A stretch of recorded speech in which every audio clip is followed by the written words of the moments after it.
सारी मस्जिद उड़ गई हैं? सारी मस्जिद वाह। तो ये सिचुएशन है भैया अस्पताल की। तो अस्पताल में मतलब कि इमरजेंसी की सूरत हाल है हॉस्पिटल के अंदर। तो मैं अभी आया हूँ तो काफ़ी ज़्यादा नुकसान हुआ है भाई। पाकिस्तानी और इंडिया ने जंग शुरू कर दी है। अभी मेरे बहावलपुर सिटी के अंदर मौलाना मसूद अजहर साहब के जो है मदरसा है उसके ऊपर 4 मिसाइल दागे गए हैं। 4 मिसाइलों के साथ हमला किया गया है।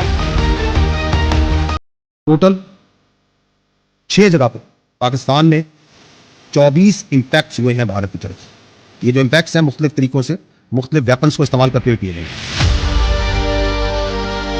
खबर है, भारत ने पाकिस्तान का एक और फाइटर प्लेन मार गिराया है। JF-17 को आकाश मिसाइल का इस्तेमाल हुआ है।